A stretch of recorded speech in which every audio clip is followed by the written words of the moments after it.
Stranger Things 5 is absolute shit. I spent a whole goddamn day watching this and I think this is a waste of time. But I want to clarify, I did enjoy all the previous seasons. When season 4 ended, I was so fucking excited like Hawkins is merging with the Upside Down. They had a great hook and that hook led to 1,000 fucking possibilities like I thought Vecna is going to infect humans but Netflix made him a cheap copy of Epstein.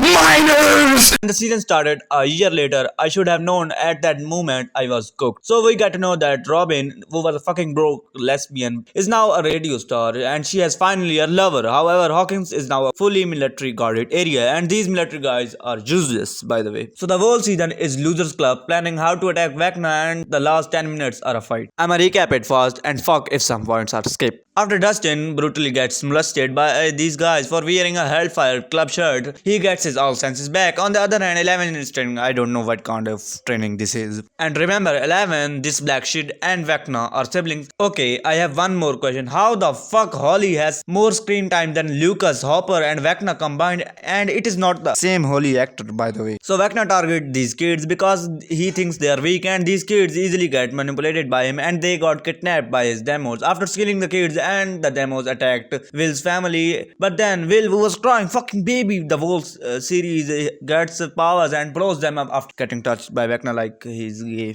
Okay, then we got to know that these military guys are pregnant. Oh, sorry. These guys want to make more like 11 and this black nigga. But this nigga's blunt isn't working, so they need 11 as fast as possible. But, you know. Then suddenly we have a plot twist that Upside Down isn't another dimension. It is a wormhole connecting two dimensions. And Vecna wants to merge these dimensions somehow using the kids. These guys make a plan to end it all by one night. And 11 and her black nigga plan to sacrifice themselves because they didn't want to give their blood. Anyway, after we see a white girl shooting better than trained military professionals, independent women these days, and then they get to a tower where the Upside Down was colliding, and then they give us a Steve jump scare which had me staring into the screen. Then these guys make into the other dimension where we get to know that Vecna is also molested by a monster and Vecna is also fucking pussy because he was too scared to see his memory, and then we see a fucking group of teenagers defeating a whole goddamn monster. And where the fuck were Demogorgon who were at peak in this season? Then in the end we get to know Steve becomes a basketball coach while the OG losers are graduating, while Mike doesn't want to graduate because he's missing 11, and then Hopper comes and yaps in front of him. Then suddenly Mike is all positive and how the fuck is Max graduating? She was in a fucking coma. 11 made a sacrifice and I think that was a decent acceptable ending, but then we get Mike present a theory that is telling us 11 is alive and living in a small town near 3 waterfalls. Yo nigga, what the? That's right, the show ends. Netflix, do not make a show again.